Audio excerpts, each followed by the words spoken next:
రాతిలో చెక్కబడిన చరిత్ర, విశ్వాసంతో నిండిన వాస్తుశిల్పం, కాలానికి అందని ఎన్నో రహస్యాలు ఇవన్నీ కలిస్తేనే ఒంటిమిట్ట శ్రీ కోదండరామస్వామి దేవాలయం.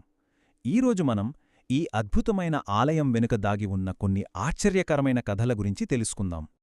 అవును, వినడానికి విచిత్రంగా ఉన్నా ఇవన్నీ నిజమే. ఈ ఆలయం వెనుక ఇలాంటి ఎన్నో ప్రశ్నలున్నాయి. దారిదోపిడీ దొంగలు ఇంత పెద్ద ఆలయాన్ని ఎలా కట్టగలిగారు? రాముడి ఆలయంలో ఆయన అతిపెద్ద భక్తుడైన హనుమంతుడు ఎందుకు కనిపించడు? మరి సీతారాముల కళ్యాణం పగలు కాకుండా వెన్నెల రాత్రిలో ఎందుకు జరుపుతారు? పదండి, ఈ రహస్యాల వెనుకొన్న కథేంటో చూద్దాం. సరే, ముందుగా ఈ ఆలయం పుట్టుక వెనుకనున్న అసాధారణమైన కథతో మొదలుపెడదాం. చాలా దేవాలయాల వెనుక రాజుల కథలుంటాయి, కాని ఇది అలాంటిది కాదు. దీని పునాదుల్లో బందిపోట్లు భక్తులుగా మారిన ఒక గొప్ప కథ ఉంది. స్థానిక కథల ప్రకారం ఒకప్పుడు వంటుడు, మిట్టుడు అనే ఇద్దరు దారిదోపిడీ దొంగలు ఈ ప్రాంతంలో ఉండేవారట.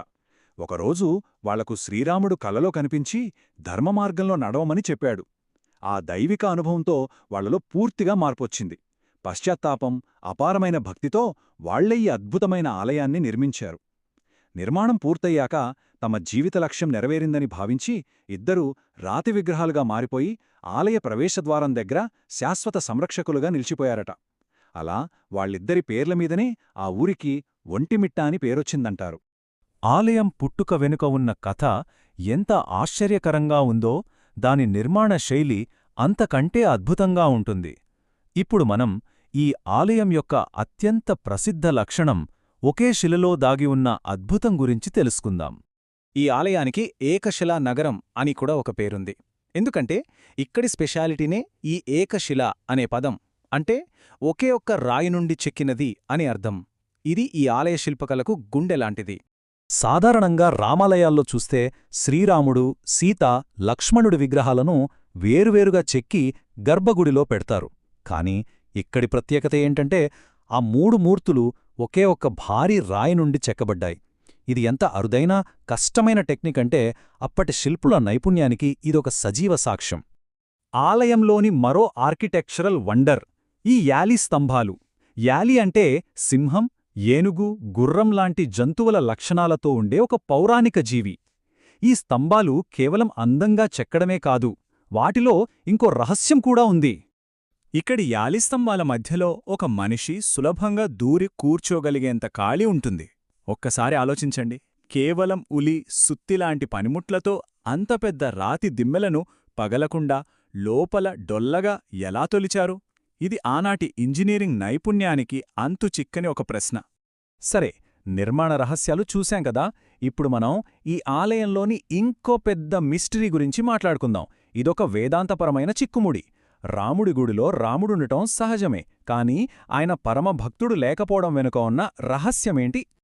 మనం భారతదేశంలో ఏ రామాలయానికి వెళ్ళినా సరే రాముని పాదాల దగ్గర హనుమంతుడు తప్పకుండా ఉంటాడు కదా. కాని ఆశ్చర్యంగా ఒంటిమిట్ట ప్రధాన గర్భగుడిలో హనుమంతుని విగ్రహం అస్సలు కనిపించదు. ఎందుకని? దీనికి సమాధానం తెలియాలంటే మనం రామాయణం కథలో కొంచెం వెనక్కి వెళ్ళాలి. ఈ ఆలయం రామాయణంలోని ఒక నిర్దిష్ట ప్రారంభ ఘట్టాన్ని చూపిస్తుంది అన్నమాట. సో ఇక్కడే ఉంది అసలు పాయింట్. రాముడు తన వనవాస సమయంలో ఈ ప్రాంతానికొచ్చినప్పుడు ఆయనకు ఇంకా హనుమంతునితో పరిచయం కాలేదు. ఆ కథలోని నిజాయితీని గౌరవిస్తూ అప్పటి శిల్పులు ఉద్దేశపూర్వకంగానే గర్భగుడిలో హనుమంతుని విగ్రహాన్ని చేర్చలేదు. ఇది ఆ ఇతిహాసం పట్ల వాళ్లకున్న అపారమైన గౌరవానికి నిదర్శనం. ఈ ఆలయానికి కేవలం నిర్మాణం, పురాణ కథలే కాదు, గొప్ప సాహిత్య చరిత్ర కూడా ఉంది. ఇప్పుడు దాని గురించి చూద్దాం. తెలుగు సాహిత్యంలో చిరస్థాయిగా నిలిచిపోయిన మహాకవి బమ్మెర పోతన తన అద్భుత కావ్యం మహాభాగవతం రాసింది ఇక్కడే, ఈ ఆలయ ప్రాంగణంలోనే. రాజభోగాలను, సంపదలను వద్దనుకుని తన కావ్యాన్ని ఇక్కడి శ్రీరాముడికే అంకితం చేశారు. అంటే చూడండి, ఆయన సాహిత్య సృష్టికి ఈ ఆలయం ఎంత పవిత్రమైన స్థలమో. ఇప్పుడు ఈ ఆలయంలో జరిగే ఒక చాలా స్పెషల్, చాలా యునీక్ వార్షిక సంప్రదాయం గురించి తెలుసుకుందాం. మన దేశంలో అన్ని రామాలయాల్లో శ్రీరామనవమి నాడు సీతారాముల కళ్యాణం పగటిపూట జరుగుతుంది. కాని ఇక్కడ మాత్రం పౌర్ణమి రాత్రి నిండు వెన్నెల్లో జరుగుతుంది.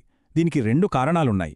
ఒకటి, పురాణాల ప్రకారం పగటిపూట జరిగిన అసలు పెళ్లిని చూడలేకపోయానని చంద్రుడు బాధపడితే ఆయన కోసం రాముడు రాత్రిపూట కళ్యాణం జరిపిస్తానని మాటిచ్చాడట. రెండోది, తమను తాము చంద్రవంశీయులుగా భావించుకున్న విజయనగర రాజులు ఈ చారిత్రక సంప్రదాయాన్ని ప్రారంభించారు. ఈ వేడుక ఎంత గ్రాండ్గా ఉంటుందో చెప్పడానికి ఒక్క నంబర్ చాలు. ప్రతి ఏటా తిరుమల తిరుపతి దేవస్థానం వారు ఈ కళ్యాణ వేదికను అలంకరించడానికి సుమారు 14 టన్నుల పూలను ఉపయోగిస్తారు. ఊహించుకోండి, 14 టన్నులు! ఇది కేవలం ఒక వేడుక కాదు, కన్నుల పండుగ అన్నమాట. సో, ఇన్ని కథలు, ఇన్ని అద్భుతాలు చూశాం కదా. ఈ ఆలయం కేవలం ఒక పూజాస్థలమే కాదు, ఇది సామరస్యానికి, గొప్ప వారసత్వానికి ఒక ప్రతీకగా ఎలా నిలిచిందో చూద్దాం. ఈ ఆలయం ఎప్పుడూ మత, సామాజిక అడ్డంకులను అధిగమించింది. ఇమాం బేగ్ అనే ఒక ముస్లిం అధికారి ఇక్కడి రాముని భక్తుడిగా మారడం, అలాగే భవనాసి మాల ఓబన్నా అనే దళిత భక్తుడి మెడలో స్వామివారి పూలమాల అద్భుతంగా వచ్చిపడటం, ఇలాంటి కథలు భగవంతుని ముందు అందరూ సమానమే అని చాటి చెబుతాయి. ఈ ఆలయ కీర్తి మన దేశ సరిహద్దులు దాటింది. 17వ శతాబ్దంలో భారతదేశాన్ని సందర్శించిన టావర్నియర్ అనే ప్రఖ్యాత ఫ్రెంచ్ యాత్రికుడు దీని వాస్తుశిల్పానికి ముగ్ధుడై దీనిని దక్షిణ భారత వాస్తుశిల్ప కిరీటంలో ఒక ఆణిముత్యం అని అభివర్ణించాడు. రాష్ట్ర విభజన తరువాత ఆంధ్రప్రదేశ్ ప్రభుత్వం ఈ ఆలయ చారిత్రక ప్రాముఖ్యతను గుర్తించి శ్రీరామనవమి పండుగకు అధికారిక వేదికగా ప్రకటించింది. ఈరోజు ఇది మొత్తం రాష్ట్రానికి ఒక ప్రధాన సాంస్కృతిక కేంద్రంగా నిలుస్తోంది. దొంగలు భక్తులుగా మారడం, గర్భగుడిలో హనుమంతుడు లేకపోవడం, చంద్రుడి కోసం రాత్రి పెళ్లి చేయడం చూశారా? ఒంటిమిట్ట కేవలం రాళ్లతో కట్టిన గుడి కాదు, అది తరతరాలుగా కథలు చెప్తున్న ఒక సజీవ గ్రంథం. ఒక్కసారి ఆలోచిస్తే మన చుట్టూ ఉన్న చరిత్రలో ఇలా రాళ్లలో దాగి ఉన్న కథలు ఇంకా ఎన్నున్నాయో కదా.